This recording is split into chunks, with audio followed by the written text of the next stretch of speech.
Buenos días a todas, a todos, con disculpas por el atraso.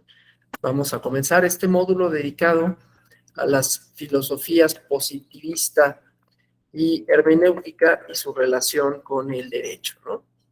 Vamos a abordar algunas de las directrices principales relacionadas el día de hoy con el positivismo, ¿no? ¿Cuáles son sus características centrales? Voy a compartir aquí la presentación. ¿Cuáles son las características principales de la filosofía positivista? ¿A qué nos referimos cuando hablamos de positivismo? Y cómo esta corriente y estas escuelas de pensamiento relativas al positivismo tienen una relación importante con el derecho, ¿no? Entonces, bueno, vamos a comenzar diciendo que el positivismo es tanto bueno, más bien, el positivismo es sobre todo una solución epistemológica al problema del conocimiento, pues por eso es epistemológica. ¿Esto qué quiere decir? Que trata de resolver, trata de abordar el problema de cómo separar el conocimiento, es decir, aquello que podemos pensar, vamos a decirlo así, porque voy a tener tengo muchas cosas que decir con relación a esto, ¿no? Pero vamos a pensar que hay tal cosa como conocimiento verdadero. Siempre ha sido esto, ¿cómo se llama? La preocupación de la epistemología, ¿no? Es saber cuándo estamos ante conocimiento y cuándo nos encontramos ante saberes que no lo son, voy a decirlo de esa manera, ¿no? Es decir, diferenciar, como les había comentado, el conocimiento verdadero del que no lo es, si es que tal cosa es posible. Y a eso se aboca en buena medida la filosofía positivista. Pero claro, para hablar de filosofía positivista, primero hay que hablar del entorno, digamos, intelectual a partir del cual se da. ¿Cuáles son sus presupuestos? ¿Cuáles son sus postulados? ¿Y por qué sostiene lo que sostiene, digamos, ¿no? Entonces, bueno, es toda una tradición, decía, una disciplina de conocimiento y un método filosófico. Pero, y esto para irlo ligando a la clase de mañana, por lo menos, ¿no? Pues tenemos que decir en dónde se coloca el positivismo, ¿no? Como disciplina de conocimiento, como disciplina de saber y sobre todo, si vamos a decir dónde se coloca, ¿a qué se opone, no? ¿O a qué responde? Siempre las disciplinas, no solo filosóficas, sino las disciplinas en general, incluyendo a las ciencias naturales, van a ser una respuesta, ¿no? Son una respuesta. Las doctrinas, las metodologías, son una respuesta ya sea que da continuidad o que se opone a formas anteriores, ¿no? Entonces, bueno, vamos a empezar diciendo que al positivismo le preocupa, como decía, el conocimiento verdadero. Y solo es conocimiento verdadero aquel que sea comprobable, ¿no? Verificable por medio del método científico. Pero claro, no voy a empezar ahí, sino voy a empezar a decir a qué se opone. La filosofía griega o los filósofos griegos presocráticos, ¿sí? Consideraban que las primeras preguntas filosóficas, vamos a decirlo así, se preocupaban por responder lo relativo a la sustancia del ente, ¿no? Esta cosa que, pues, efectivamente es metafísica, ¿no? La ontología. ¿Cuál es el fundamento de ser que no de deber ser? El fundamento de ser de las cosas. Y la respuesta no era nada más metafísica, ¿no? Era, ¿cuál era el componente fundamental de las cosas? Que es una pregunta en realidad física, es decir, del mundo material, ¿no? Y ahí había distintas respuestas. A lo que voy es que los presocráticos dan una respuesta tanto física como metafísica, porque por un lado les preocupa el contenido material. ¿Cuál es la sustancia fundante, la sustancia fundamental de las cosas que están a nuestro alrededor. Heráclito decía que el agua, Demócrito, no, Parménides decía Heráclito, Demócrito, y ahorita se me fue el otro nombre, ¿no? Porque Demócrito se acerca en realidad a decir que es el átomo la sustancia fundante. Otros decían que era el agua, otros decían que era el fuego, pero la sustancia primigenia, a partir de lo cual se podía definir físicamente las propiedades de todos los entes. Y luego, la pregunta metafísica, ¿no? ¿Cuál es el componente, cuál es la sustancia fundante de las cosas?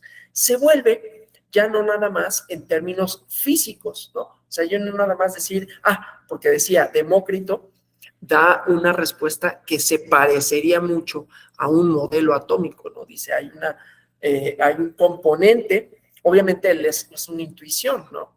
Pero hay un componente indivisible, central, que es el fundamento material de todas las cosas y de nosotras y nosotros. Pero luego, cuando hablamos del hombre, de la mujer, de los seres humanos, hay una separación. Ya después vendrán otros metafísicos, es decir, la separación indebida, pero ya veremos esa parte mañana, cuando nos preocupemos más por la ontología de las cosas para poder hablar de algunas escuelas de interpretación. Dicen, es que no nada más se trata de la sustancia fundante físicamente, sino que hay algo más, ¿no? Aquello que nos da conciencia, aquello que nos da razón, aquello que nos permite reflexionar en torno a nuestro entorno, voy a decirlo, ¿no? Lo que nos permite reflexionar sobre nuestro entorno, y entonces, ¿qué es eso que lo compone, no? ¿Qué es lo que nos hace tener conciencia? Que es una pregunta que de alguna manera también la filosofía religiosa, ¿no? Trata de responder de otra forma. Bueno, entonces, estos son los presocráticos, decía, ¿no? Luego a Sócrates le va y a los socráticos, sin renunciar a la parte metafísica, le van a ir interesando cosas ya no nada más de la sustancia del ente. Hay una definición de Parménides con relación a esto: el ser en cuanto es y el ser en cuanto no es, y si el ser es divisible o no. El chiste es que llegados al siglo XIX, hay una preocupación en torno a diferenciar aquello que puede ser demostrable y lo que no puede ser demostrable. Es toda una tradición filosófica, ¿no? El propio Platón en el Tetete trata de explicar cómo llegar al conocimiento verdadero y cómo diferenciarlo de aquel que no es. A lo que voy es que es un planteamiento epistemológico, ¿no? Trata de resolver la pregunta de, primero, ¿qué es conocimiento? Obviamente, ¿cómo conocemos? Pero para decir qué es conocimiento y cómo conocemos, entonces hay que definir a ese objeto de conocimiento, ¿no? ¿Qué puede ser conocible? Y no todo puede ser conocible, según los positivistas. El alma, el espíritu, la propia razón, no son cognoscibles. Podemos definir, pero en realidad de algunas cosas veremos manifestaciones de la razón, pero no son un problema, dice el positivismo, ¿no? No son un problema científico en tanto que no se basan en cuestiones que sean comprobadas, ¿no? Entonces, hacen una separación de lo físico, lo metafísico. Dicen, lo metafísico en realidad no importa. Luego Bernard Russell, ya lo veremos, ¿no? Es un poco más o bastante más abierto en este sentido y dice, no, pues sí importa. Lo que pasa es que no tenemos cómo conocerlo, entonces no podemos definirlo para todos los casos. Y hablé de Parménides porque justamente en el diálogo de Platón, que así se llama Parménides, uno de los problemas centrales, que es un problema epistemológico, es el subjetivismo. Decía Parménides, y lo que plantea, la premisa es desde luego interesante, sugerente, inclusive para lo que nos toca, ¿no? Porque decía, a ver, si nosotros somos seres cuya experiencia es meramente subjetiva, ¿qué es lo que permite que haya conocimiento? Es decir, si aquello que yo veo es mi interpretación de las cosas, lo que yo voy a comunicar a la otra persona solo es eso, y lo que entender es la interpretación de la interpretación. De manera tal que el conocimiento es imposible, porque no se puede generalizar, entonces no se puede enseñar, entonces no hay tal cosa como conocimiento, ¿sí? Desde luego Platón plantea una solución distinta, también con una diferencia y con una referencia a lo metafísico, cuando habla del mundo de las ideas, el mundo de lo sensible y el mundo de lo inteligible, ¿no? Me interesa menos que todo ese planteamiento filosófico, que desde luego es muy interesante, abordar ese problema de conocimiento. Conocimiento sería aquel que fuera no solo diferenciable del no conocimiento, porque pues ahí volvemos al punto de partida, bueno, esto es conocimiento y esto no, porque eso es una creencia. Hay un libro que les recomiendo mucho de Luis Villoro que se llama Creer, Saber y Conocer, ¿no? Entonces, hay creencias, ¿no? Las sociedades primitivas, ahorita voy a eso, cuando Comte habla de su curso de filosofía positiva, ¿no? Entonces hay sociedades que creen cosas y normalmente son atribuciones a fuerzas extraordinarias, ¿no? Digamos, ¿no? Dios de la lluvia, Dios de los truenos, inclusive en el quehacer humano como producto de el caos, ¿no? Como producto de la venganza de los dioses en el caso de las mitologías griegas, y así sucesivamente, ¿no? Y el orden, entonces, pues como una manera de atenuar esas pasiones, de amarrarlas, ¿no? Pero bueno, eso solo lo voy a decir. Yo no sostengo que los mitos no sean conocimiento. Estoy diciendo que la filosofía positivista trata de diferenciar el conocimiento, y cuando digo conocimiento es conocimiento científico, de aquellos otros que pueden ser saberes ancestrales. Insisto, es la posición del positivismo, no es mi posición. Yo no soy positivista, ¿no? Pero es interesante abordar en qué premisas basa la filosofía positiva su pregunta con relación a qué es el conocimiento y cómo llegar al conocimiento, y por lo tanto cómo diferenciar el que es del que no es. Entonces, es un planteamiento filosófico bastante robusto y bastante añejo, ¿no? O sea, ya les decía, lo plantea Parménides, quizás el diálogo el que mejor el diálogo que mejor lo plantea, aunque también por ahí en el mito de la caverna, Platón trata de pensar en esto que llamamos realidad, pero ahorita voy a eso. Entonces, insisto, es una pregunta filosófica que trata de diferenciar aquello que podemos no solo aprender, sino enseñar, que esos serían los elementos que podríamos extraer del diálogo Parménides, desde luego, muchos otros, pero en términos de lo que nos interesa, solo es aprensible aquello que puede ser cognoscible y que además puede ser enseñado. No es una experiencia subjetiva, porque justamente el positivismo trata de trata de alejarse de las experiencias subjetivas para tratar de dar una respuesta o dar respuestas generales a la pregunta de qué es el conocimiento, ¿no? La desviación a la caverna en la República no es menor y no deja de ser interesante porque es igual un planteamiento, ¿no? En donde muestra los límites de lo cognoscible, ¿sí? ¿Qué es lo cognoscible? Lo que se nos presenta de manera inmediata, lo que podemos definir con nuestros sentidos. ¿Qué tal si nuestros sentidos nos engañan o hay mediaciones, ¿no? Mediaciones diversas en torno a los mismos, y entonces eso que vemos no es propiamente lo real, sino una representación de ello. Les voy a compartir un video, ¿no? Justamente del mito de la caverna para irlo problematizando, ¿no? Entonces, se los proyecto aquí. Voy a cerrar mi micrófono para no viciar el sonido. Dejo de compartir esto y voy al mito de la caverna.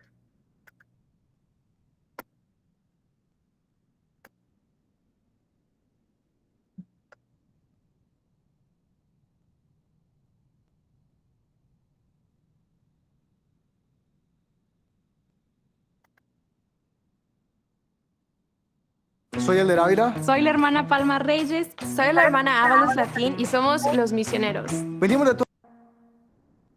Platón, filósofo ateniense del siglo IV a.C., dejó un legado que resulta apabullante a los ojos modernos, no solo por la magnitud de su obra, sino por la trascendencia que ésta ha tenido en la historia de la humanidad. Sus diálogos fueron leídos desde épocas muy antiguas y siguen siendo hoy una lectura obligada para cualquiera. La figura de Platón, además, no se puede disociar de la de otros dos filósofos griegos, Sócrates y Aristóteles. Ellos forman una triada que constituye las bases de la filosofía occidental y, por así decirlo, del mundo en que nos movemos. Seguramente has escuchado alguna vez hablar del amor platónico, o incluso tú has utilizado esta frase. Pero, ¿has reflexionado un momento sobre ello? Siguiendo la definición del diccionario, el amor platónico es un amor ideal, es decir, un amor perfecto. La concepción de que existen ideas que son la condición perfecta de las cosas de este mundo, como por ejemplo el bien, el amor o el hombre, y de las cuales participan las cosas terrenales, nosotros, nuestra forma de amar, es justamente el pensamiento más conocido de Platón. Esta contraposición entre un mundo real y un mundo de las ideas quedó muy bien expresada en su libro La República, de la cual, a continuación, escucharás un fragmento, justamente el inicio del libro séptimo. Este fragmento es conocido como la alegoría o el mito de la caverna. Se trata de un diálogo en el que participan Sócrates y otro personaje llamado Glaucón, y en el que se explica a través de una analogía la diferencia entre el mundo de las cosas que existen de forma perfecta, es decir, de manera eterna y verdadera, y lo que los hombres vemos en este mundo temporal.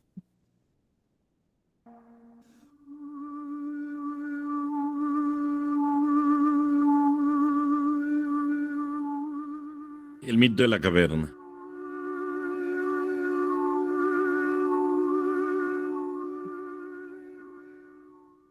Platón. La República. Libro séptimo. Sócrates. Después de esto le dije, mira, compara el estado actual de nuestra naturaleza, ya sea en presencia o en ausencia de la educación, con la siguiente escena. Imagina un lugar cavernoso, con una gran entrada por la que entra la luz y se extiende a lo ancho del lugar. Ahí hay unos hombres, atados de piernas y cuello desde niños, de tal modo que no pueden hacer más que estarse quietos y mirar hacia el frente, ya que no pueden mover la cabeza.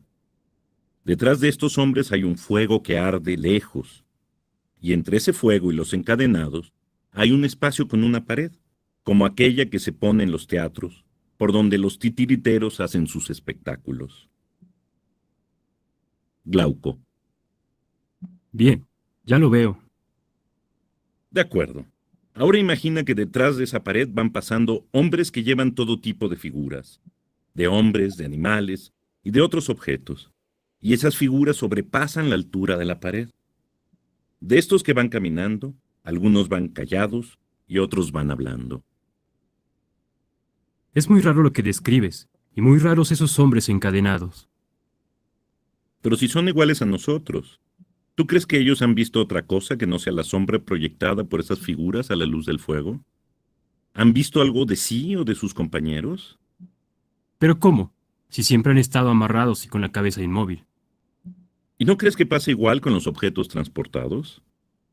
Efectivamente. Y si pudieran hablar unos con otros, ¿no crees que pensarían que eso que ven es lo que existe? Seguramente.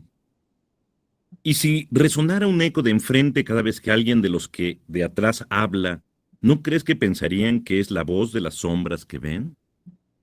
Exactamente. Por Zeus que tienes la razón. Pues entonces no cabe duda de que esos prisioneros tendrán por real las sombras de esas figuras. Naturalmente. Ahora imagina que en algún momento se les libera y se les saca de ese lugar, como debería ser por naturaleza. ¿Qué pasaría si alguno de ellos es movido a levantarse de pronto, a poner derecha la cabeza, caminar, ver la luz? Por ti en Chedraui, llévate 2 bronceadores o bloqueadores solares Nivea por $450. ¿Qué pasaría si al hacer esto sintiera dolor y no fuera capaz de distinguir las sombras que antes veía? ¿Qué pasará cuando alguno le diga que ahora ve más cosas y no las sombras sin vida que creía ver antes? ¿Qué sucederá cuando se le muestren objetos y se le pida contestar a la pregunta de qué es cada uno de ellos? ¿No crees que estaría pasmado y atónito y que pensaría que lo anterior es más verdadero que lo que ahora ve? Mucho más verdadero. ¿Y qué pasaría si se le mostrara a los ojos la luz misma? ¿Acaso no sentiría dolor y escaparía para volver a ver esas sombras que sí puede contemplar? Creería probablemente que esas sombras son más claras y más nítidas que lo que ahora se le muestra, ¿no crees? Así es. Ahora imagina que lo sacaran a la fuerza de esa cueva, por la alta y escarpada subida hasta llegar a la luz del sol. ¿No crees que quedaría hastiado y molesto de tanta luz en sus ojos? ¿Crees tú que sería capaz de ver y distinguir las cosas que ahora vemos y creemos que son verdaderas? En ese momento no sería capaz de hacerlo. Necesitaría tiempo para poder ver lo que hay arriba. Primero podría ver las sombras, luego las figuras de los hombres, luego imágenes reflejadas en agua y luego las figuras mismas. Ya después podría ver más fácilmente las cosas del cielo y el cielo mismo por las noches. Podría fijar su mirada en la luz de la luna y las estrellas. Todavía no podría ver las cosas del día y las que son propias del sol. Tienes razón. Por último podría ver el sol mismo, no las imágenes en el agua ni en otros reflejos, sino el sol mismo, en su dominio, el cielo, y las cosas que le son propias. Por fuerza sería así. Luego se daría cuenta de que el sol es quien produce las estaciones y los años, y quien gobierna sobre todo lo visible, y que es en parte el autor de las cosas que veía anteriormente. Seguro que pensaría eso. ¿Y qué crees que pase cuando recuerde su estancia en la caverna? ¿No crees que se compadecería de sus compañeros y del conocimiento del mundo que tienen allá adentro? Claro. Imagina que entre estos hombres de la caverna hubiera honores, o premios a aquellos que pudieran ver mejor las imágenes, decir de qué se trataban, recordar su orden, e incluso profetizar según el orden y las formas que pasaban. ¿Qué pensaría al respecto este que salió? ¿Crees que sentiría nostalgia de esas cosas? ¿Crees que sentirá envidia de aquellos que tenían tales capacidades o que recibieron esos honores? ¿O diría lo que dijo Homero? Prefiero ser siervo de cualquier labrador sin tierra. ¿Crees que preferiría mejor tener cualquier otro destino que vivir en aquel mundo? Eso mismo creo yo. Preferiría cualquier otra cosa antes que vivir así. Y piensa ahora lo que pasaría si se le llevara de nuevo a ese lugar. ¿No crees que sus ojos solo verían tinieblas como los de quien se aparta instantáneamente de la luz del sol? Por supuesto. Pero estando allá adentro, tendría que competir de nuevo con los que siempre estuvieron amarrados. Tendría que opinar sobre esas sombras que ahora ve con mucha dificultad, pues no se le han acostumbrado los ojos todavía. Además, tendría que esperar algo de tiempo para volver a acostumbrarse. ¿A poco no sería motivo de burla? ¿No pensarían los otros que por haber subido ahora tiene la vista estropeada? ¿No se decepcionarían entonces de esa salida? ¿No crees incluso que matarían a quien intentara obligarlos a salir de ahí? Exactamente. Pues mediante esta imagen funciona todo, mi querido Glauco.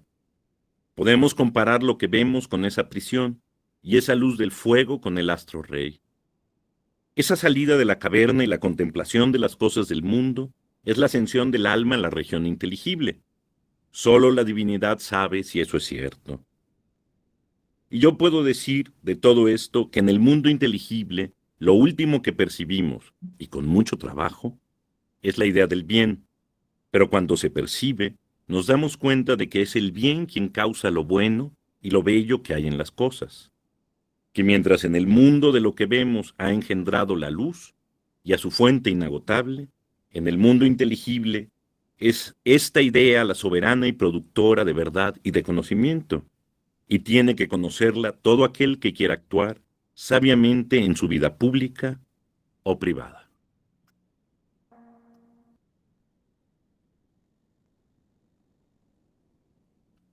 Se nos presenta pues el problema del conocimiento, ¿no? El conocimiento verdadero. Y el siguiente problema de aquello que vemos, ¿no? Si aquello que vemos tiene, y luego ahorita cuando hablemos de Wittgenstein veremos cómo aquello que podemos nombrar, ¿no? También resulta un problema de lo cognoscible, es decir, solo nombramos aquello que conocemos Y entonces lo interesante, pues, es ver cómo la transmisión del conocimiento funciona. Porque, ¿qué pasa en el mito de la caverna, no? Hay unas personas que están limitadas en cuanto a sus capacidades de conocer y de aprender la realidad, y la realidad no es necesariamente eso que se te presenta. Si sostenemos la metáfora, pues lo real no necesariamente, por evidente que sea, es por sí misma lo que me dice cómo son las cosas verdaderamente, porque puedo tener constricciones. Una de esas constricciones, por ejemplo, puede ser lingüística, ¿no? Todo aquello que yo no veo, todo aquello que no es parte de mi entorno y que no lo puedo definir cuando lo veo por primera vez, es inaprensible, ¿sí? Ese es un problema de índole epistemológico. Y aquí la cuestión era también, de acuerdo con Platón, la tarea de la filosofía, ¿no? Revelar lo verdaderamente existente a través del conocimiento. Y obviamente, pues esto genera resistencias porque hay quienes le dirían, oye, pero pues si lo que estoy viendo, eso es la verdad, ahí está. Y es muy lógico, muy evidente y muy cierto, ¿no? Que ese es un problema, insisto, inclusive contemporáneo, con las supuestas o de las supuestas verdades, ¿no? Bueno, entonces eso decía como problema epistemológico, ya lo habían considerado de cierta manera Platón, aunque la respuesta que da no es una respuesta de comprobación científica en ese sentido, porque él trata de ver cómo la intuición, cómo la razón y su ejercicio nos van a llevar no solo a definir en una y para todas las circunstancias a el conocimiento, sino también a partir de ello discernir lo bueno y lo malo, ¿no? Que son un producto justamente de la reflexión constante. Bueno, entonces, esta tiene como mucho contenido, igualmente metafísico, ¿no? En el sentido de que hay un planteamiento en torno a en dónde se encuentra el conocimiento, ¿no? Y el conocimiento no se encuentra, no es algo externo a los sujetos, ¿no? Sino que es parte de su capacidad de raciocinio. Entonces, en el siglo XIX, ya decía, los positivistas comienzan a preocuparse por, nuevamente, diferenciar el conocimiento de lo que no es, porque había habido, sobre todo durante la Edad Media, pero todavía en la filosofía renacentista, esta cuestión subjetivista, ¿no? Esta cuestión hermenéutica de interpretación, en donde la interpretación significa, ¿no?, poner una experiencia subjetiva por encima de la cosa.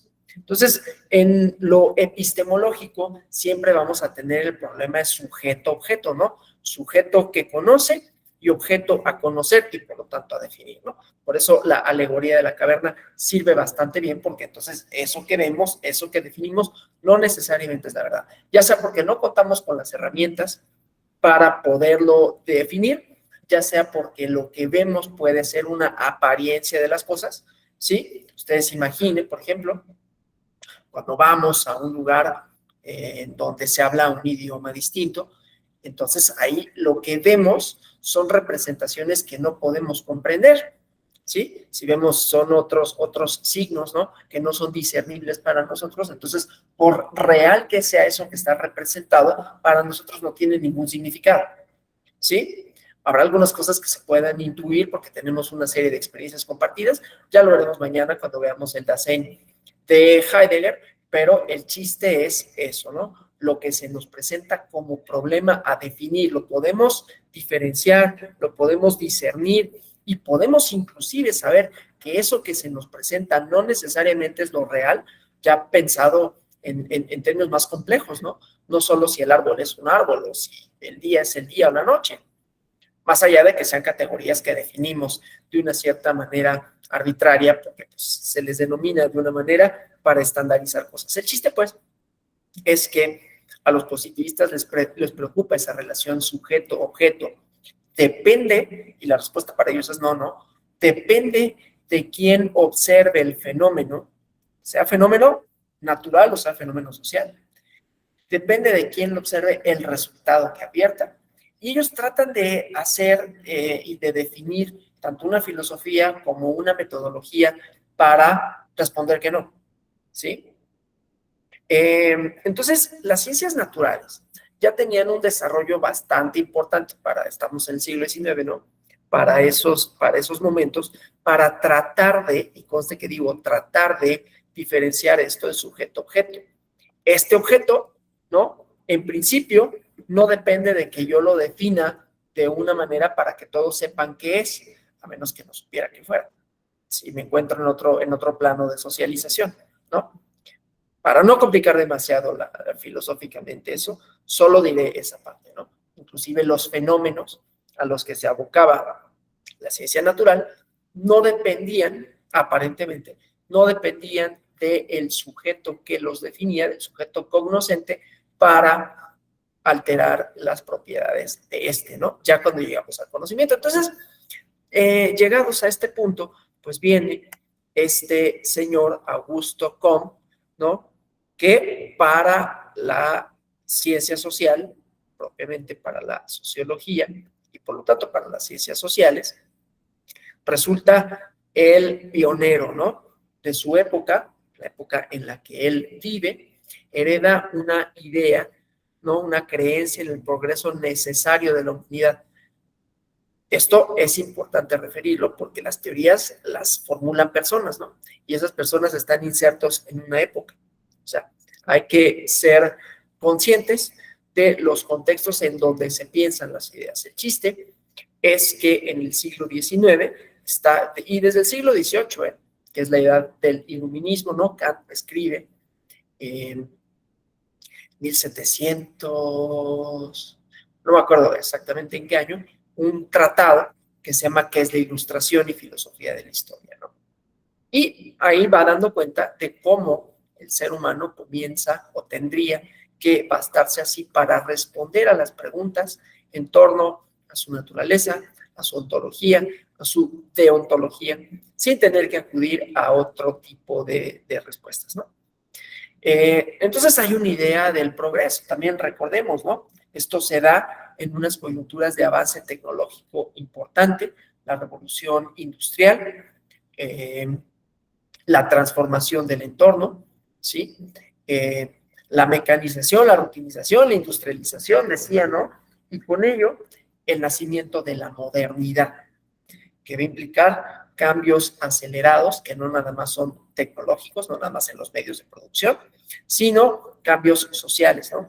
La referencia a la división del trabajo, ¿no? La especialización, cómo los tiempos se hacen más cortos, ¿no? Por la introducción de medios de transporte que facilitan las rutas, el traslado. Entre rutas, obviamente, se transforma el estado, se transforman los modos de producción. El lado B lo cuenta siempre Charles Dickens en su obra, ¿no? En David Copperfield, en tiempos, ¿cómo se llama esta? Tiempos difíciles, ¿no? Pero bueno, el chiste es que hay una fe en el progreso, un progreso científico. Entonces, junto con Saint-Simon, influido por él, piensa como que el hombre es un ser histórico progresivo, hay una idea de historia, ¿no? Que luego problematizaremos, pero la idea del progreso justamente es lineal en ese sentido, ¿no? Siempre hay una mejora continua. ¿Cuál es la idea de la transformación a partir de la industrialización, ¿no? Entonces, bueno, el chiste es que piensa que es un ser histórico, progresivo y divinizable, ¿sí? Y hay una obra que se llama Las Consideraciones Filosóficas sobre las Ciencias y los Sabios, Consideraciones sobre el Poder Espiritual, y quizás un libro más importante que es el curso de Filosofía Positiva. En estos libros, ¿no? Postula un sistema de filosofía positiva y él le llama catecismo positivista, en donde muestra la necesidad de integrar y de unificar las nociones de orden, ciencia y progreso, ¿no?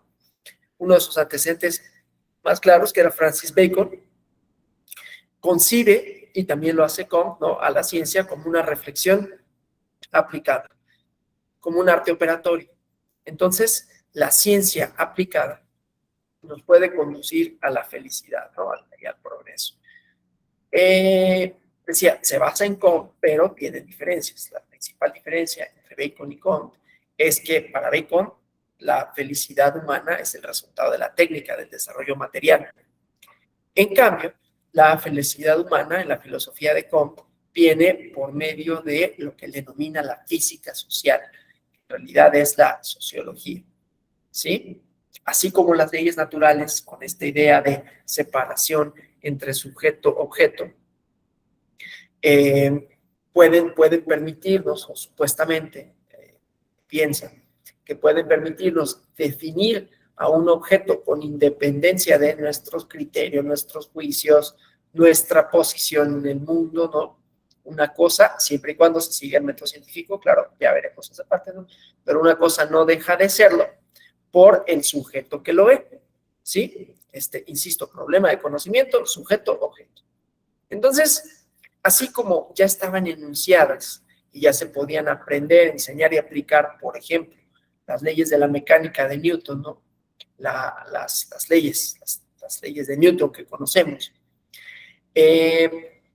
La preocupación de Comte es encontrar una ley fundamental, una ley o serie de leyes, como en la naturaleza, que se pudiera encontrar una ley capaz, o una serie de leyes, capaces de explicar un campo determinado de fenómenos, los fenómenos sociales, los fenómenos humanos, que estuvieran regidos por una ley, ¿no?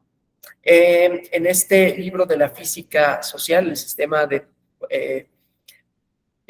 Sistema de Política y Filosofía, en el curso de Filosofía Positiva, establece, déjenme avanzar la presentación. No, estamos bien. Establece una ley de los 3 estados, ¿no? Dice, la primera etapa de la humanidad fue teológica, ¿sí? En donde había etapas mágicas, religiosas del pensamiento humano. Esto que les decía, yo no digo que sean tal cosa, es el planteamiento positivista, ¿no? Ya lo diré mis porqués, pero bueno, entonces en estas etapas mágicas y religiosas, las explicaciones eran agentes sobrenaturales, ¿no? Los dioses, la ira de los dioses que te incidía en la ocurrencia de ciertos fenómenos, ¿no? Bueno, luego esa primera etapa, ¿no? Teológica. Una vez pasada esa etapa, encontramos el estado metafísico, donde se sustituyen los agentes sobrenaturales por fuerzas arbitrarias, ¿no? Por entidades inherentes a los seres diversos del mundo. Es, insisto, lo metafísico, ¿no? Bueno, lo metafísico es un poco más complicado que eso, ¿no? Pero la idea, pues, es que las fuerzas naturales serían arbitrarias, ¿no? Diversos, además, ajenos a nosotros. Sobrepasadas estas etapas primitivas, viene el estado positivo, ¿no? Desde luego, ya decía, tiene componentes políticos que vienen en la evolución de los pueblos. Y esto es importante que se mencione porque tiene aplicaciones, tiene incidencias, manifestaciones políticas concretas, ¿no? La idea de civilizar a los incivilizados, que supuso justificar una serie de atrocidades gracias al progreso, ¿no? Traerle el progreso con todo lo que eso representa, la idea. Hay una novela que lo cuenta bien, bueno, hay varias, ¿no? Está El corazón de las tinieblas, de Joseph Conrad, en la parte del Congo belga, ¿no?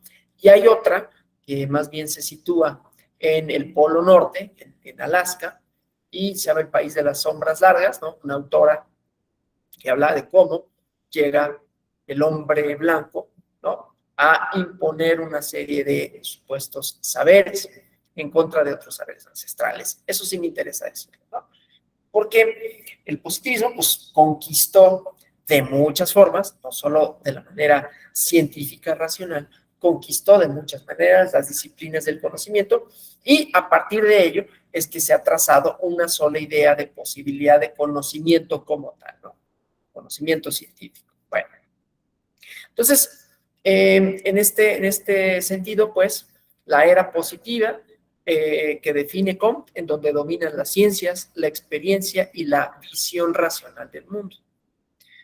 Entonces, la idea de evolución histórica y por lo tanto de llegar al progreso, de alcanzarlo, es, en el caso de Comte, la idea de una serie evolutiva rígida. Entonces, eso como elemento, ¿no? Bueno, entonces, vamos a seguir con esta parte, ¿no? Para Comte hay algo que se llaman los hechos positivos, ¿no? La ciencia, y así como el positivismo lo plantea, y durante muchos años el método científico, es sobre todo experimental.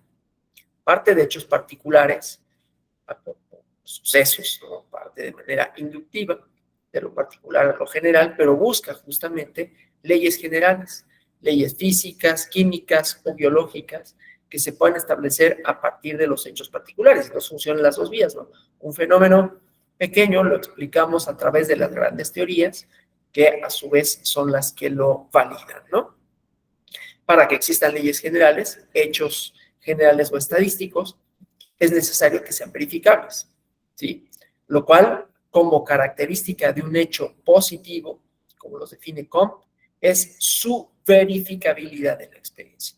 Pero no toda experiencia, ¿no? Ya vimos, por ejemplo, en el mito de la caverna, pues allá había experiencia sensorial, experiencia física, ¿no? Lo que vemos como aparente, como conocimiento aparente, eso que se me presenta. Insisto, no solo lo pensemos en términos de hechos naturales, ¿no? La lluvia no es algo que se me presente como algo aparente, pero sí la explicación que doy a por qué llueve, ¿no? En un estado, digamos, como los primitivos, pues bueno, se le atribuían a los dioses, porque fuera por bondad o por castigo, ¿no? Las inundaciones eran castigo y cuando llovía después de largas sequías era que el dios había aplacado, se había contentado, ¿no? Bueno, el chiste es que esto no es verificable por la experiencia y mucho menos por un método, ¿no? ¿Cómo no lo inventa él? Ya había toda una tradición detrás, ¿no? De racionalistas, empezando por Descartes, ¿no? Que trata de establecer justamente un método de conocimiento, ¿sí? Método cartesiano, que sigue una lógica igualmente de cómo llegar justamente al conocimiento. Bueno, entonces, la verificabilidad por la experiencia, pero no solo la experiencia sencilla. Otra vez, alejados del positivismo. Pongo un ejemplo. El frío. El frío es menos que un hecho, una sensación. ¿Y de qué depende? Y eso es de lo que se quiere alejar el positivismo. Y ahorita pongo el frío con los termómetros, ¿no? Es una experiencia sensorial que depende del medio en donde esté una persona, ¿sí? No solo es un hecho que haga frío o no, dependerá mucho de la cuestión subjetiva, ¿no? Para quienes somos de la Ciudad de México, 20 grados es una temperatura bastante aceptable, 15 grados está bien, fresquecita, te pones una chamarra. Pero para personas que han vivido en climas mucho más cálidos que eso, 15 grados ya es frío, se ponen una chamarra. Pero para nosotros, en Ciudad de México, 5 grados ya es mucho frío. Te pones chamarra y te pones guantes. Una persona de Chicago, 5 grados es una temperatura seguramente bastante agradable, ¿no? ¿Qué hace el positivismo? Bueno, pues como no lo puedes dejar a una experiencia sensorial, porque ahí estoy hablando de verificar con la experiencia cómo saco la mano y digo hace frío, pues es que eso no me va a definir en general para todas y para todos, ¿no? En cambio, un instrumento que no dependa de mi sensación, un termómetro. Entonces, ahí ya me va a dar un parámetro, ¿no? Bajo cierta temperatura, se considera en tanto más cerca esté del punto de congelación del agua, entonces más frío diremos que hará, ¿sí? Y al revés. Entonces, esa es la verificación que importa, la que puede ser transmisible, aprensible, generalizable, pero verificable, ¿no? Entonces, el método científico, toda la serie de pasos que me llevan a comprobar, ¿sí? Pero, insisto, el problema de la comprobación es que no toda comprobación empírica es por sí misma positiva en términos del método científico, ¿no? Porque esto que yo decía, pues si saco la mano y digo más frío, Es una comprobación empírica, ¿no? No estoy pensando más, yo considero que si hace frío, considero que no hace frío. Saqué mi mano, pero ahí depende de una experiencia sensorial, a diferencia de que si tomo un termómetro y entonces puedo generalizar. Y la experiencia de cada persona es irrelevante para definirlo, ¿sí? Porque es generalizar. Entonces, verificar, no nada más con la experiencia, sino de manera experimental, generalizable, y además, para que esto sea así, ¿no? Para que sea verificable, pues quiere decir que se presenta de manera repetida. La temperatura es un hecho, ¿no? No es algo, o sea, no hay días que no haya temperatura, siempre hay. Será frío, calor o será templado, ¿sí? Pero esas definiciones dependerán no de la experiencia de la persona, ¿sí? Entonces, es verificable que hay una temperatura media, por ejemplo, en Ciudad de México, de 20 grados, ¿sí? Y eso, dentro del estándar, sería una temperatura templada, ni fría ni caliente, ¿sí? Es importante que sea de manera repetida estos hechos verificables, porque si fueran variables, caprichosos, azarosos, no podría haber leyes positivas para determinarlos. Si pongo otro ejemplo, la ley de la gravedad, más allá de que podamos enunciarla y decir cuál es la velocidad de la aceleración de un cuerpo cuando se suelta, si no se pone una fuerza, y se aumenta si se le pone una, etcétera, pero es un hecho. Es un hecho que si yo suelto este teléfono, pues va a caer. Si esto no fuera así, entonces no podría ser no solo verificable, no podría ser observable, y tampoco podría haber una ley de la gravedad para enunciarlo, ¿no? Entonces, el segundo criterio es que para que un fenómeno o una serie de hechos sean positivos es que están sujetos a leyes naturales invariables. La ley de la gravedad es invariable, ¿no? Tiene sus variaciones ya dependiendo de propias cosas relativas a la masa, ¿no? Si en Júpiter hay mucho más gravedad de la que hay en la Tierra y así, pero bueno, de todas maneras se cumple. Entonces, un hecho positivo es un hecho experimentable, verificable, repetido, que implica una ley natural, la cual a su vez se convierte en una ley científica. No necesariamente quiere decir que podamos enunciarlas en el sentido de entenderlas, ¿no? A veces sí, a veces no. Sabemos que existe una cosa llamada la Ley General de los Gases. No necesariamente vamos a saber en qué consista, ¿sí? Pero sabemos que existe y que eso explica, por ejemplo, la evaporación, o eso implica que una cierta densidad de aire, el aire caliente o el aire frío, circule de una manera o de otra, ¿no? Bueno, entonces, eso solo para decir son invariables, ¿sí? Están sujetos a leyes científicas. En el curso de filosofía positiva, la ciencia, pues, se concibe como un constante progreso, consistente en llegar a leyes cada vez más universales, de manera que la representación del mundo sea cada vez más perfecta, aunque nunca llegue a ser del todo completa, ¿sí?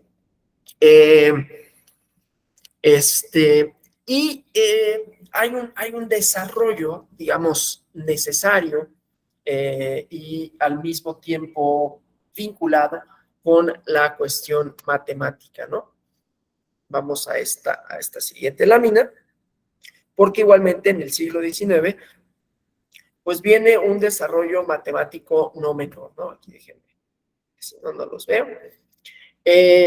Entonces, la filosofía de la ciencia positiva empieza a vincularse con la lógica matemática que inicia Leibniz y empieza a precisarse con todo rigor a partir del siglo XIX.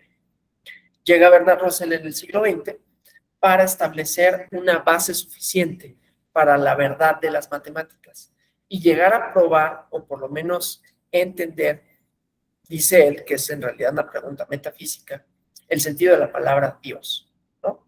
Él no siendo creyente. Bueno, para entender la filosofía de Russell hay que dar cuenta de tres hechos, ¿no? Primero, la necesidad de dar un fundamento lógico a las matemáticas, ¿sí? Pareciera las matemáticas que se explican a sí mismas, pero había que darles en ese momento un fundamento lógico. Luego, el desarrollo de la lógica simbólica, ahorita lo vemos, ¿no? Y luego, como ya decía, pues las personas, las teorías que generan, las ideas a las que responden, no son independientes del mundo en el que viven, ¿no? Entonces, obviamente, hay que considerar el estado de la filosofía inglesa, particularmente cuando Russell comienza a escribir sus libros de filosofía y lógica, ¿sí? Bueno, de esto del fundamento lógico de las matemáticas, solo diré que había una serie de axiomas de la geometría euclidiana que permitió descubrir nuevas geometrías que no eran contradictorias. O sea, formas distintas, ¿sí? Que no se contradecían entre sí. Entonces, los matemáticos llevaron de esta manera varios intentos por axiomatizar las matemáticas, o sea, establecer un lenguaje común a partir del cual se pudieran derivar todas las formas de la matemática. Y los lógicos, por su parte, las lógicas, trataron de establecer fundamentos puramente lógicos para todas las formas de la matemática. Entonces, la matemática pasa de ser una rama de una estructura más universal, de una estructura de orden lógico, ¿no? Entonces, para Russell hay que partir de una filosofía de base matemática, en tanto que considera que la metafísica idealista no tiene fundamento, ¿sí? Las ideas, esto que planteaba, por eso me interesaba hablar un poco de Platón, ¿no? Las ideas como algo que son previos a la experiencia, que pueden alcanzarse, pero que están en un mundo no sensible, pero sí inteligible, alcanzable, ¿no? Bueno, y entonces Russell acuña este concepto de función de verdad. Déjenme avanzar aquí en la presentación. Entonces, esta idea de la función de verdad que se vincula con la lógica simbólica, ¿no? Una función de verdad existe cuando la verdad o la falsedad de una proposición compleja pueden determinarse por la verdad o la falsedad de las proposiciones que la contribuyen. Esto se oye mucho más difícil de lo que es. ¿Qué es una función de verdad? Un enunciado, una premisa. ¿Qué es una función de verdad? Una proposición compleja, una premisa, o más bien una serie de premisas en una oración.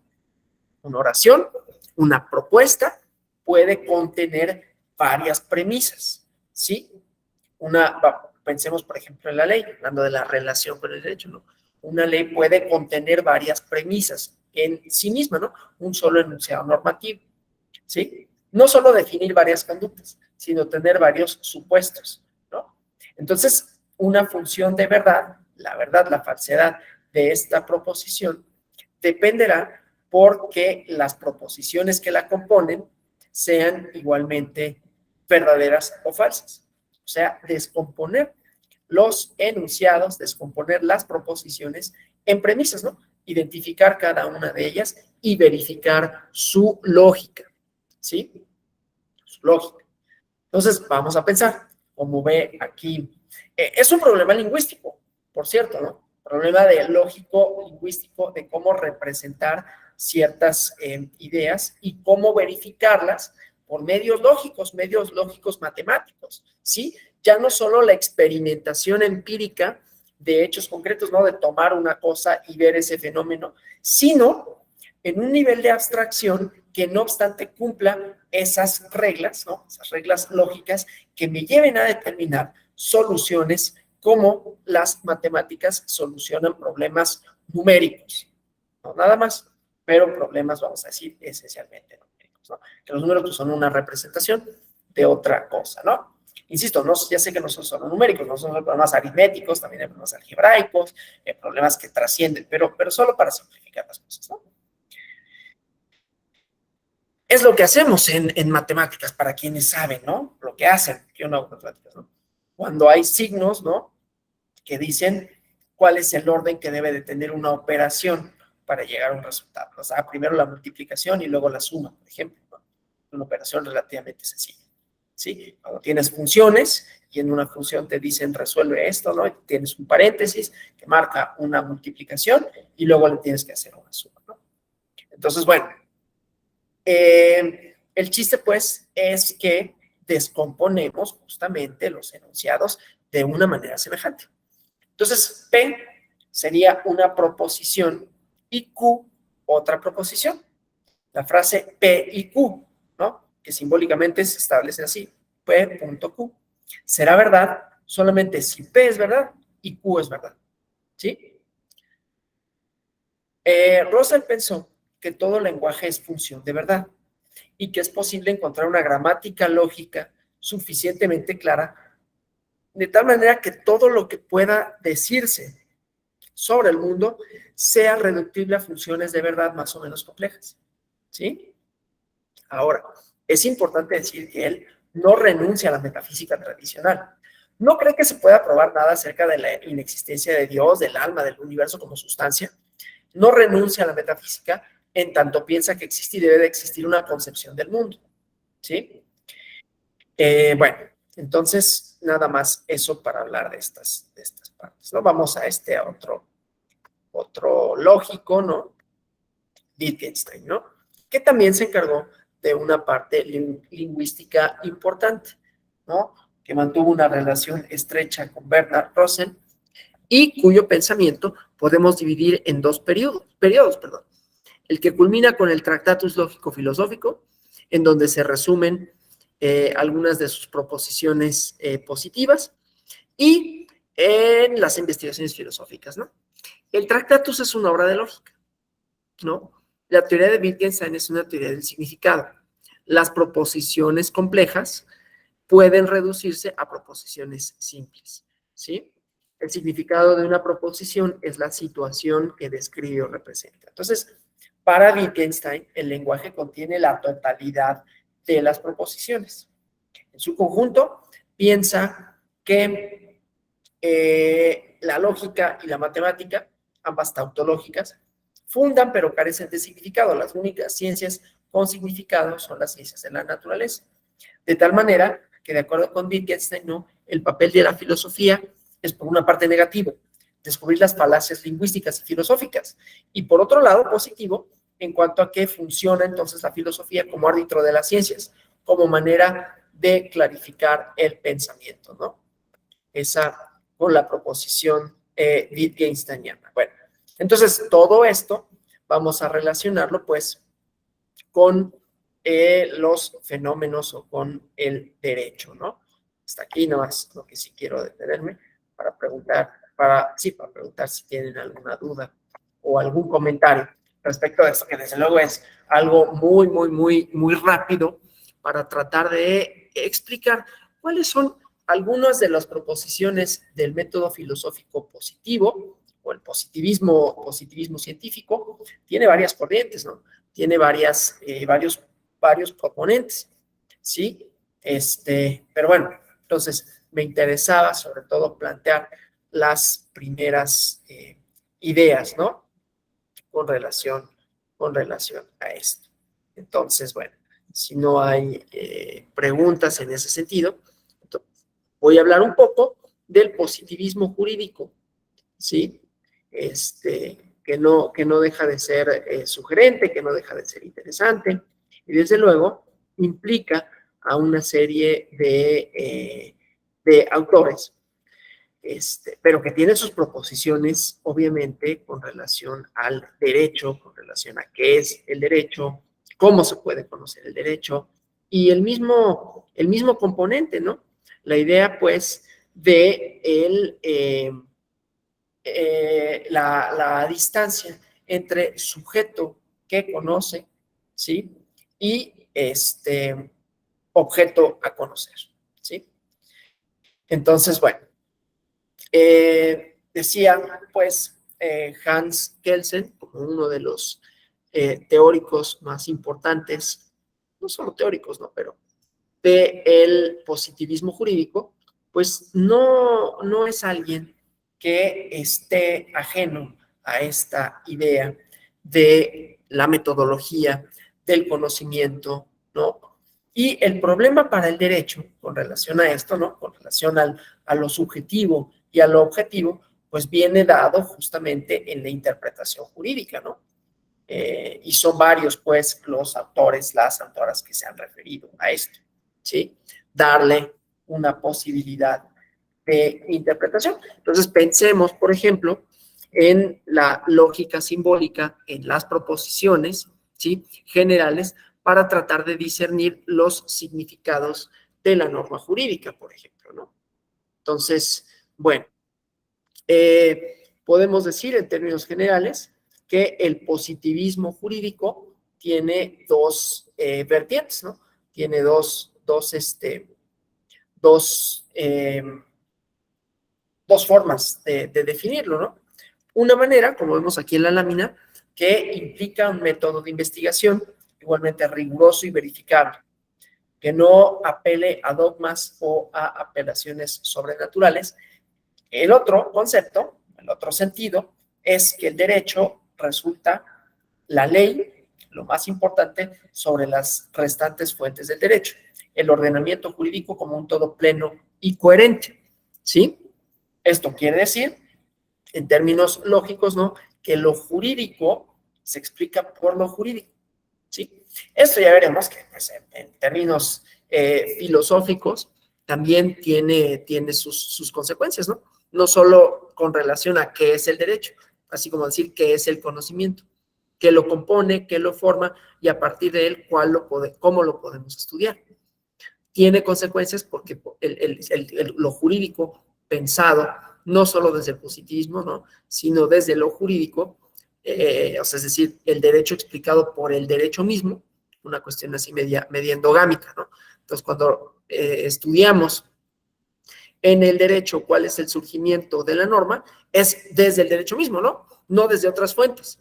Esto es importante que lo diga porque mañana vamos a ver otras escuelas que tienen una visión distinta respecto no solo de la norma. La norma es la cristalización de una cosa, ¿no? Pero a la vez la norma es una expectativa de que se vaya a cumplir algo o no se cumpla, pero tiene todavía una serie de pasos. Pero bueno, entonces, el estudio científico del derecho, ¿no? Y ahí hay otras cuestiones relativas a definir qué es el derecho, ¿no? Entonces, habrá algunos que digan, es un sistema, y así nos lo enseñaron, ¿no?, todavía para quienes estudiamos derecho, perdón, a principios o a partir de la década de los 2000, había una definición, sistema de normas jurídicas, ¿no? La norma como el principal componente. Y es el principal componente, además, porque es aquel que me permite hacer todas las deducciones normativas, ¿no? Es decir, resolver los problemas jurídicos a partir del sistema jurídico mismo. Pero el sistema jurídico pensado como si fuera una cosa más o menos numérica, ¿no? Es decir, en donde los insumos para resolver vinieran de los propios enunciados normativos. Entonces, recordemos a estos dos, ¿no? Recordemos a las funciones de verdad. No estoy diciendo que sea automático, pero son unas propuestas similares, ¿no? Porque el derecho, entonces, y la norma, en este sentido de la generalidad, su abstracción, ¿no?, serían hipótesis de hecho, ¿no? Hipótesis de cosas que podrían suceder y su aplicación sería la adecuación y la resolución de los conflictos, es decir, de la interpretación, no sería sino una operación eminentemente lógica, porque el ordenamiento jurídico es pleno y coherente. ¿De qué se distancia? De la subjetividad. Así como el positivismo científico tiene este problema de la subjetividad, dándole un poco de crédito a los positivistas de uno y de otro lado, pues diremos que el positivismo jurídico trataba, ¿no?, de establecer aquí la relación sujeto-objeto sería el juez y el juzgador, perdón, el juez y la persona juzgada, ¿no? Y que la persona juzgada, el resultado de ese juicio no dependiera de quién fuera el juez, no dependiera de la posición de uno y de otro, sino del contenido de la norma que uno de ellos, el juez, solo aplicaría de conformidad con métodos lógicos, ¿sí? No de conformidad con otras circunstancias. Y entonces esos métodos lógicos llevarían no solo a una cuestión justa, universal, lógica, ¿no? Insisto, separada de esta cuestión subjetiva, ¿no? Entonces, bueno, eso por un lado. Y por otro lado, también define una metodología, cómo se estudia el derecho, ¿sí? Hay quienes dicen la ciencia del derecho. Yo no creo que haya tal cosa. Yo creo que el derecho es una ciencia, no podría serlo por su propia naturaleza. Ya mañana nos peleamos con esa parte. Y ahora hay quienes dicen, no, pero se puede estudiar de manera científica, ¿no? Se puede estudiar a partir de metodologías que, pues, más o menos nos permitan hacer generalizaciones en torno a esto, ¿no?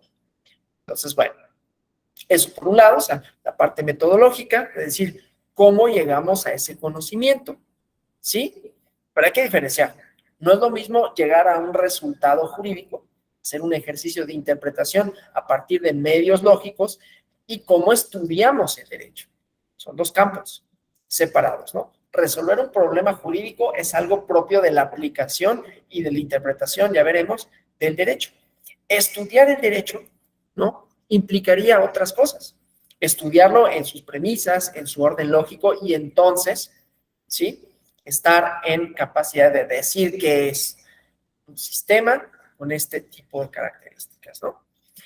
El chiste, pues, es que el concepto positivista de la ley considera el derecho como una estructura formal. Entonces, la argumentación y la interpretación metafísicas son especulaciones indemostrables, ¿sí?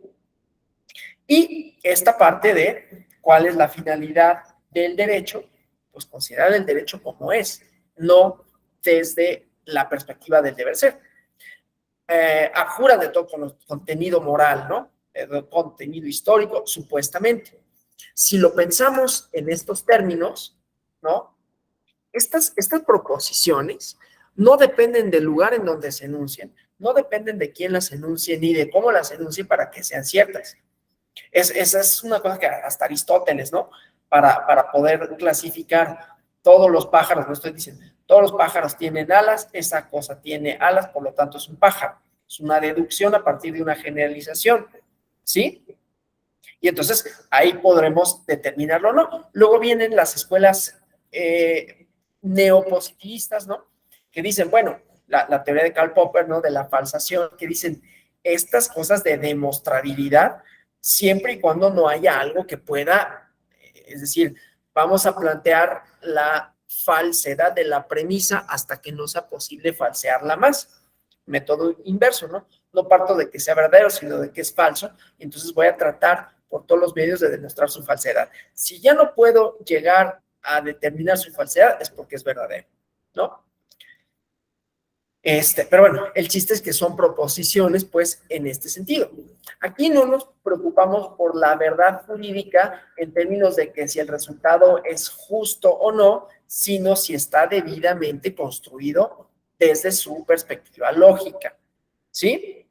Entonces, aquí quedan, digamos, de lado cualquier otra consideración de tipo ideológico, de tipo político, de tipo social, ¿sí? Eso con relación al positivismo. Ahora, ya les decía, hay una serie de postulados, ¿no? Que van tratando de problematizar un poco el positivismo.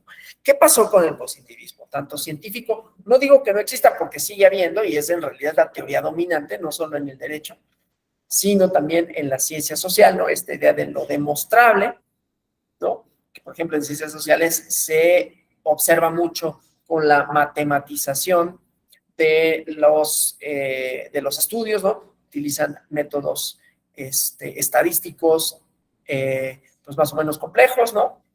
Y tratan de buscar relaciones de causalidad entre los fenómenos, como acá, ¿no?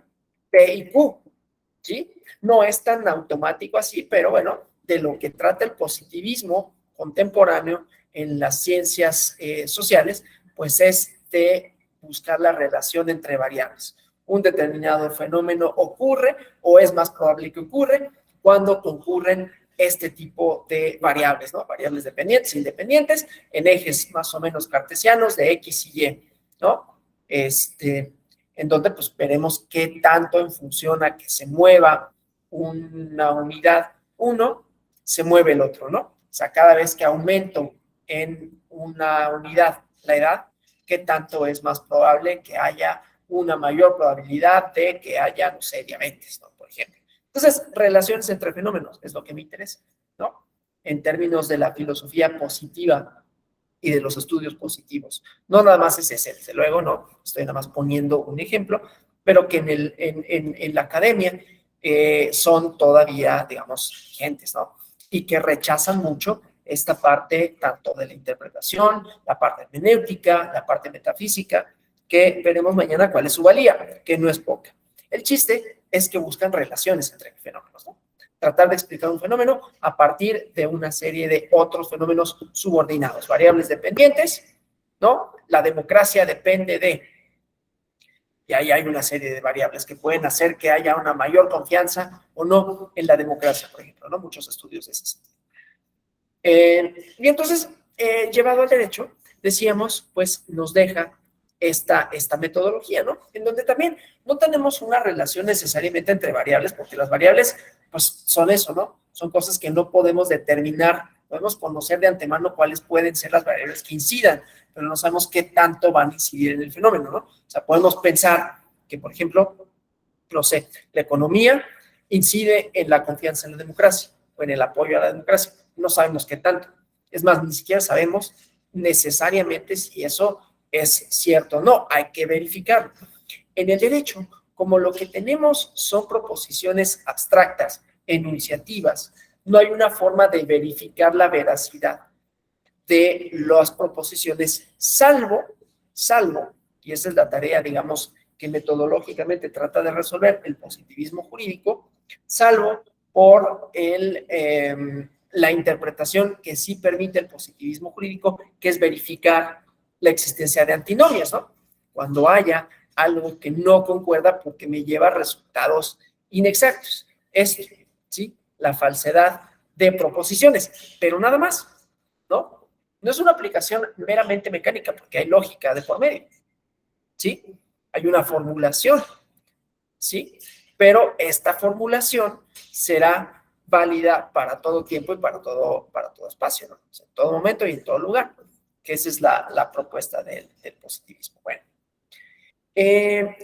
ahora, en el positivismo científico, pues fueron encontrándose muchos problemas, muchos escollos. Por ahí, en el siglo XX, 1920, habrán escuchado a esta persona, ¿no?, que enuncia y demuestra un principio de incertidumbre de Heisenberg, ¿no?, que dice, se puede conocer la posición o la velocidad del neutrón, me parece, o del electrón, de los electrones, pero no las dos al mismo tiempo, ¿no? O sea, podemos, cuando observamos, esto ahorita digo porque es importante, ¿no? Cuando observamos un modelo atómico, podemos ver o la velocidad a la que se mueve el átomo, perdón, a la que se mueve el electrón dentro del átomo, o la posición, pero no podemos saber las dos. Entre más sepamos una, menos vamos a saber la otra, ¿sí? Es decir, entre más sepamos cuál es la velocidad del electrón, menos vamos a poder saber cuál es su posición. Entonces va a haber un grado de incertidumbre con relación a sea la velocidad, sea la posición, dependiendo de la otra cosa. ¿Y de qué depende? Pues de lo que quiera saber la persona, lo cual añade un cierto grado de subjetivismo. No digo con ello que sea subjetivo, porque si todo el mundo decidiera ver la posición del átomo, la posición va a ser una. Luego la cuestión cuántica complica toda esta cosa, pero a mí lo que me importa es que añade un cierto grado de subjetividad. Por un lado, la física lo tiene mucho mejor resuelto, mucho más resuelto en el sentido de decir, el objeto sí depende del sujeto. Sí, eso es lo que me importa decir, lo que me importa concluir para efectos de esto, ¿no? Cómo no se supera del todo esa propuesta positiva. Pero además, cuando vemos esto del derecho como es, ¿sí?, la parte moral y la parte que yo les había dicho, no, fíjense, Comte piensa que la trayectoria de la sociedad, que no está así, pero en realidad es así, ¿no? La trayectoria de la sociedad es inequívoca, es única y siempre es la mejora continua, el progreso, ¿sí? Y entonces, ¿qué sucede? Estamos siglo XIX, estaba más o menos bien cierta, no era así, ¿no? Desde luego, había otras desigualdades que podríamos problematizar, ¿no? Pero la sociedad, digamos, europea, burguesa del Imperio Austrohúngaro, ¿no?, aquí les recomiendo la lectura de un libro que se llama El Imperio Perdido, de José María Pérez Gay. Pues está muy acomodada, está muy bien, ¿no? La idea del progreso funcionaba para quienes funcionaba, ¿no? Porque había sociedades, había colonias, ¿no? Que vivían en esclavitud, pero todo eso pasaba de largo por la ley. Ya luego mañana les comparto un texto que tiene que ver con esa elaboración jurídica y cómo en el positivismo pues hay una moralidad, pero eso lo vemos mañana, ¿no? El chiste pues es que pues vienen las guerras mundiales.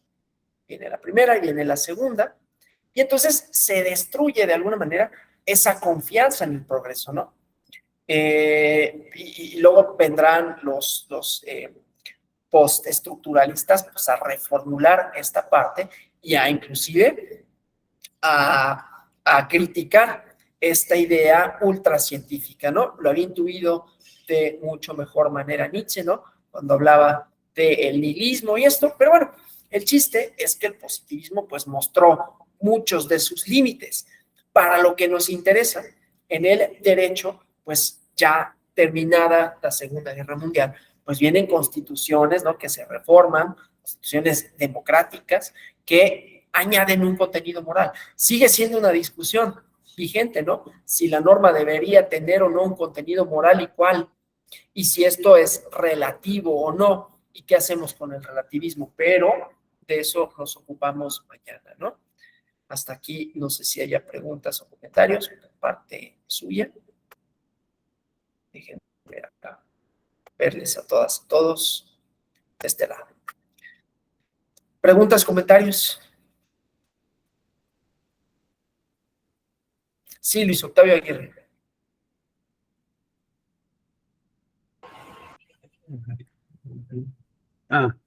¿Qué tal? Buenos días.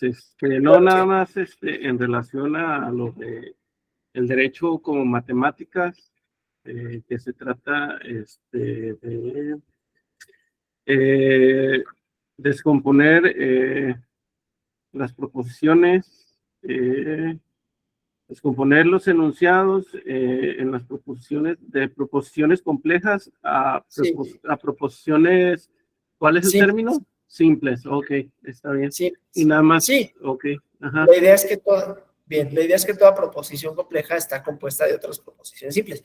Van a ver con el doctor Juan Abelardo algunas cuestiones relativas a las tablas de verdad, por ejemplo, ¿no? Y entonces ahí van a poder determinar cuáles son las premisas que contiene una proposición y cómo saber diferenciar todas las premisas que pueda tener una proposición, ¿no? Entonces, para el derecho, metodológicamente así funcionaría.